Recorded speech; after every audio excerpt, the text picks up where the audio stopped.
The wedding was a crisp spring morning, where cherry blossoms danced in the wind, and Peter slid a delicate gold band onto Maria's finger. It was more than jewelry, it was a promise. The ring symbolized every vow they made, every tear they would comfort, every challenge they would endure together. For Maria, it wasn't about the cost or craftsmanship but about the love imbued in that tiny circle of gold. Peter treasured it, not just for what it meant but because Maria had chosen it herself, saving for months from her modest salary.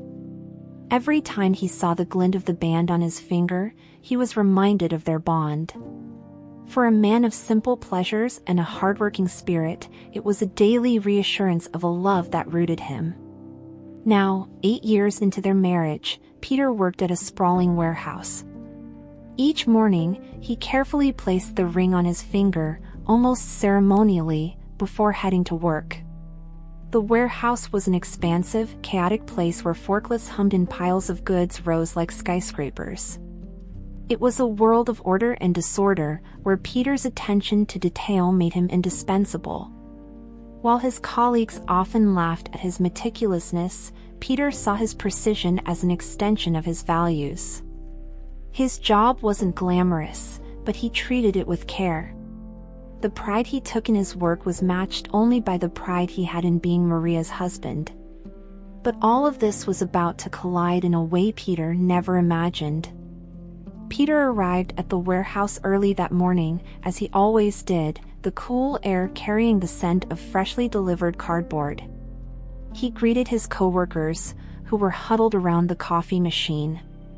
They smirked at his promptness, as they often did, but Peter didn't mind.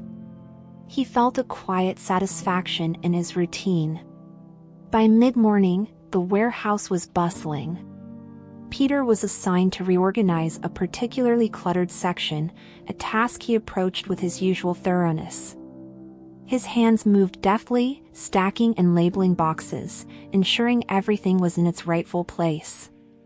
As he stretched to move a heavy box onto a high shelf, he felt the ring on his finger shift. He didn't think much of it at the moment.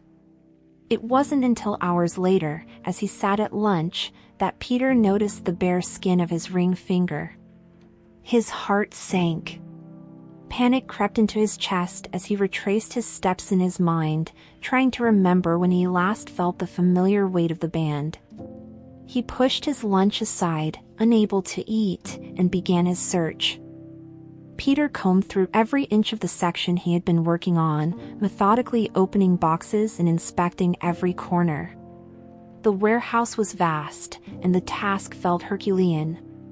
By the time his coworkers noticed his unusual behavior, he had moved several pallets and was visibly distressed. "Lose something, Pete," one of them joked, leaning against a stack of crates. Peter hesitated, embarrassed to admit the truth, but eventually he nodded. "My wedding ring," he muttered, his voice heavy with worry. The laughter that followed stung, but he didn't have time to care. The rest of the day was a blur of anxiety for Peter. He stayed late after his shift, searching in vain. Every corner of the warehouse seemed to mock him with its emptiness. The hum of the overhead lights was his only company as he sifted through piles of inventory. In the silence of the after-hours warehouse, Peter's thoughts were loud. He imagined Maria's reaction. Would she be upset? Disappointed? His hands trembled as he shifted a box aside, the hopelessness settling in. The next morning, Peter arrived at the warehouse with dark circles under his eyes. Sleep had been a distant concept the night before, as his mind raced with worst-case scenarios. He resolved to continue his search quietly, hoping to avoid further humiliation. But fate had other plans. Midway through the morning, his supervisor, Mr. Connors, a man known for his impatience and sharp tongue, called for a staff meeting. As the employees gathered, Peter felt a gnawing sense of foreboding. "Before we start," Connors began, his piercing gaze scanning the group, "I need to address something." His eyes landed squarely on Peter. "I've heard there's been some distraction on the floor." Peter's throat tightened. He hadn't expected his late-night search to come to Connors's attention. The man's voice grew louder, sharp enough to cut glass. "A wedding ring? That's what you're losing productivity over? How careless can you be?" The words hit Peter like a blow. His coworkers chuckled nervously, their eyes darting between him and Connors. Peter opened his mouth to explain, but no words came out. He clenched his fists at his sides, feeling the weight of humiliation press down on him. Later that day, Peter found a quiet corner in the break room, nursing a cup of lukewarm coffee. The mocking laughter of his coworkers still echoed in his ears. Just as he was about to retreat into his thoughts, Clara, a young, kind-hearted employee, approached him. "Hey, Peter," she said softly, sitting down across from him. "I heard about what happened." Her tone was empathetic, free of the teasing he'd endured all morning. Peter managed a weak smile. "It's just a ring," he muttered, though his voice betrayed the depth of his distress. Clara leaned forward, her hands clasped on the table. "It's not just a ring. I get it. My mom lost her wedding ring once, and it was devastating for her. It's not about the jewelry, it's about what it means." Her words struck a chord with Peter. For the first time that day, he felt a flicker of hope. Clara's understanding felt like a lifeline amidst the storm of his emotions. That afternoon, the warehouse was abuzz with activity. Peter had thrown himself into his work, hoping to drown out the turmoil within. He was stacking boxes when a loud laugh erupted from the next aisle. "Hey, look what I found," one of his coworkers called out. Peter turned to see a man holding up a gold ring, a smug grin plastered on his face. "Could this be what you're looking for, Peter?" Peter's heart leapt into his throat. He crossed the aisle quickly, his eyes fixed on the ring. But as he drew closer, he noticed something was off. The design was wrong, the band too thick. "Nope, not it," the man said with a laugh, tossing the ring onto a nearby shelf. "Guess you'll have to keep looking." The group burst into laughter, their jeers cutting through Peter like a knife. He forced himself to walk away, his face burning with shame. That evening, Peter sat across from Maria at their small kitchen table. The dinner she had prepared smelled delicious, but Peter could barely touch his plate. "Peter," Maria said gently, her voice laced with concern. "What's wrong?" He hesitated, his eyes fixed on his untouched food. Finally, he took a deep breath. "I lost it," he admitted, his voice barely above a whisper. "I lost the ring." Maria's fork paused midair.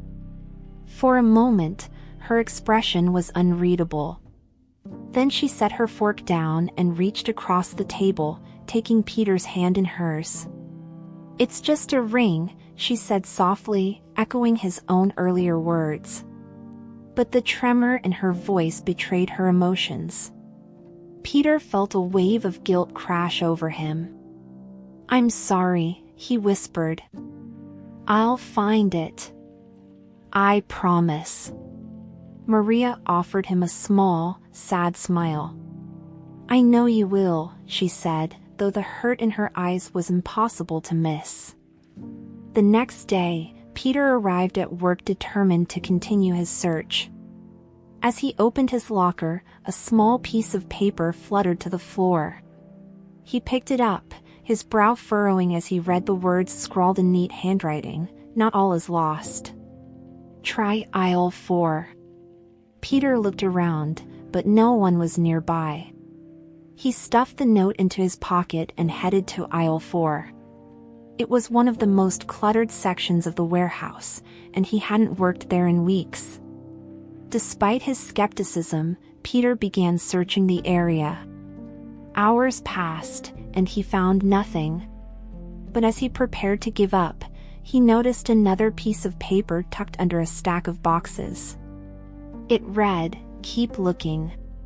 The truth will surface." Confusion mingled with curiosity as Peter pocketed the note. Whoever was leaving these clues seemed to know something. Word of Peter's mysterious notes spread quickly. His co-workers, already amused by his plight, began placing bets on whether the notes were genuine or some elaborate prank. Peter, however, ignored the whispers and continued his search. Despite the ridicule, the notes gave him a sense of purpose. Someone was trying to help him, even if he didn't know who. The mystery notes continued over the next few days, each one leading Peter to a different part of the warehouse. Though he hadn't found the ring yet, the search became a strange solace, distracting him from the ridicule of his coworkers. One morning, as Peter sifted through stacks of old inventory in yet another section of the warehouse, he overheard a hushed conversation. Two of his colleagues, Jim and Barry, stood near the break room door, their voices low but animated. "Did you see his face when he found that fate clue yesterday?" Jim said, laughing. Barry chuckled. "Classic. He's so desperate. I almost feel bad, but not really." Peter froze, his heart sinking. Could they be the ones leaving the notes? Were they toying with him? The thought filled him with a mix of anger and despair. He wanted to confront them, but without proof, it would only make him look worse. Later that day, Peter decided he couldn't stay silent. He approached Jim and Barry during their lunch break, his hands trembling as he clutched the latest note. "Do you two have something to say about this?" he asked, his voice steady despite the storm of emotions within. Jim smirked, leaning back in his chair. "What are you talking about, Pete?" Barry feigned innocence. "Yeah, we're just enjoying our lunch." "Why so tense?" Peter felt the heat rise in his cheeks. "If this is your idea of a joke, it's not funny. That ring means everything to me." Barry raised his hands in mock surrender. "Relax, man. If you lost your ring, maybe try being more careful next time." The room fell silent as Peter stormed out, his frustration boiling over. The confrontation hadn't brought him the closure he hoped for, only more humiliation. That evening, Peter shared the day's events with Maria. She listened patiently, her eyes soft with understanding. "Peter," she said gently, "you're letting this consume you." "I have to find it," he insisted. "I can't let them win. And I can't let you down." Maria took his hand in hers, her touch grounding him. "You could never let me down. It's just a ring, Peter. What matters is how much you care about what it stands for." Her words stayed with him as he lay awake that night, staring at the ceiling. Maybe she was right. Maybe he was holding on to the wrong thing. The following morning, Peter found another note waiting in his locker. But this one was different. The handwriting was the same, but the words struck a more personal tone. "This isn't about the ring. It's about finding your strength." Peter stared at the note, his heart pounding. This wasn't just a game anymore. Whoever was behind the notes seemed to understand his struggle on a deeper level. He decided to keep the note and show it to Clara later. If anyone could help him make sense of this, it was her. That evening, Peter stayed late once again, determined to follow the latest clue. The note had mentioned a rarely used corner of the warehouse, a place where old equipment and forgotten inventory gathered dust. The space was dimly lit, the air thick with the smell of neglect. Peter's flashlight cut through the gloom as he sifted through boxes and crates. Hours passed, and his frustration mounted. He was about to give up when something shiny caught his eye. His breath caught as he reached for it, only to find a broken piece of metal, a false lead. Deflated, Peter sank to the floor, the weight of his hopelessness pressing down on him. The next day, Peter showed Clara the latest note. She studied it carefully, her brow furrowed. "I've been meaning to tell you something," she admitted hesitantly. "I think I know who's leaving these notes." Peter's eyes widened. "Who?" Clara hesitated before finally confessing. "It's me. I overheard Jim and Barry talking about the ring and how they might have hidden it as a prank. I thought if I left you clues, it might lead you to it, or at least give you some hope." Peter was stunned. He didn't know whether to feel grateful or betrayed. But as he looked at Clara's earnest expression, he realized she had only been trying to help. Armed with Clara's confession and her help, Peter decided it was time to confront Jim and Barry again. This time, he brought Clara as a witness. "We know what you did," Peter said firmly, holding up the notes. Jim's smirk faltered. "What are you talking about?" Clara stepped forward. "I heard you talking about hiding the ring. Just admit it." The color drained from Barry's face. "Fine," he muttered. "It was supposed to be a joke. We didn't think it would go this far." The next day, Jim and Barry approached Peter, their expressions sheepish. "Look, we're sorry," Jim said. "We didn't mean to mess with you like that. It got out of hand." Peter nodded but didn't say anything. Their apology was a start, but it didn't erase the weeks of stress and humiliation. That evening, Peter came home to find Maria holding a small box. "I know it's not the same," she said, opening it to reveal a simple gold band, "but I thought this might help." Peter's throat tightened as he slipped the ring onto his finger. "Thank you," he whispered. The next morning, Peter arrived at the warehouse with the replacement ring still feeling like a placeholder for the real one. As he was clocking in, Mr. Connors approached him, his face unusually solemn. "Peter, can I see you in my office?" Connors said curtly. The sudden request sent a ripple of unease through Peter. He followed the boss, dreading another reprimand. Once inside, Connors gestured for Peter to sit. For a moment, the room was silent, the air thick with tension. Then Connors cleared his throat. "I heard what happened," he began, his voice softer than Peter had ever heard it. "About the ring, the prank, everything." Peter braced himself for more criticism, but to his surprise, Connors continued, "I owe you an apology. I should have handled things differently. You've always been one of our most reliable employees, and I let this situation get out of hand." Peter blinked, momentarily at a loss for words. Finally, he managed, "Thank you, sir." Connors nodded. "Take the rest of the day off. Go home. Be with your wife." Just as Peter was preparing to leave for the day, Clara caught up with him, her face lit with excitement. "Peter! You're not going to believe this." She held out her hand, and there, nestled in her palm, was Peter's original wedding ring. It was dirty and scuffed but unmistakably his.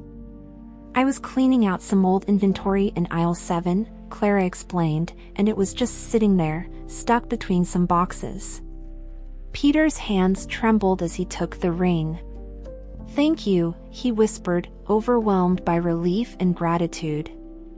That evening, Peter sat at the kitchen table, the original ring in one hand and the replacement in the other.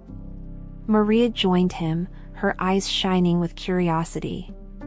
"You found it?" she asked, her voice soft with awe. Peter nodded, slipping the original ring back onto his finger. "I'll never take it off again," he vowed. Then he reached for Maria's hand, holding it tightly. "This whole mess reminded me of what's really important. It's not the ring, it's us."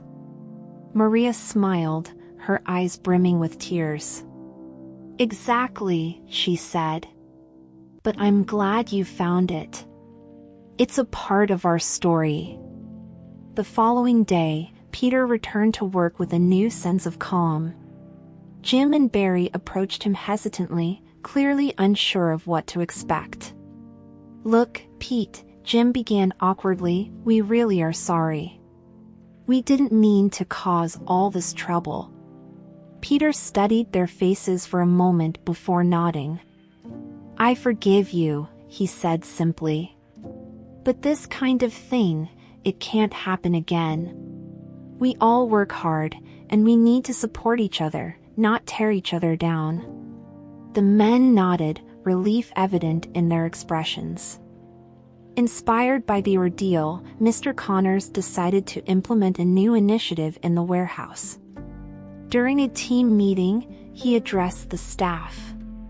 "This workplace thrives because of teamwork and respect," Connors said. "What happened with Peter is a reminder that we need to do better. From now on, we'll have regular team-building activities to strengthen our bonds." Peter listened from the back of the room, feeling a sense of closure. That weekend, Peter and Maria decided to have both their wedding rings engraved with a new inscription, "Through loss, we grow." At the jeweler's, Peter explained the phrase to Maria. "It's a reminder," he said, "that even when we lose something, we can find strength in the process." Maria nodded, her smile radiant. "It's perfect," she said. Back at work, Peter found Clara during lunch and handed her a small gift bag. "What's this?" she asked, surprised. "Just a thank you," Peter said. Inside was a handcrafted notebook, personalized with her name. "For all the notes you left me," he added with a grin. Clara laughed, touched by the gesture. "You didn't have to do this," she said. "Yes, I did," Peter replied. "You reminded me to keep going when I felt like giving up." The team-building activities began the following week, with exercises designed to improve communication and trust among the staff. At first, Peter was skeptical, but as the weeks went on, he noticed a change. Jim and Barry were less dismissive, more cooperative. Clara became a confidant for several other employees. Even Mr. Connors seemed more approachable. One evening, Maria surprised Peter with an idea. "Why don't we renew our vows?" she suggested. Peter was taken aback but quickly warmed to the idea. "I'd like that," he said. They began planning a small ceremony, just for close friends and family, as a way to celebrate their journey together. On the day of the vow renewal, Peter stood in their backyard, the original ring gleaming on his finger. Maria stood beside him, her eyes shining with love. As they exchanged vows once more, Peter felt a profound sense of gratitude, not just for Maria, but for everything the ring had come to symbolize. When he slid the ring onto Maria's finger again, he whispered, "For all the days ahead, together." And as the sun set behind them, the ring gleamed, a small but powerful reminder of love, resilience, and growth.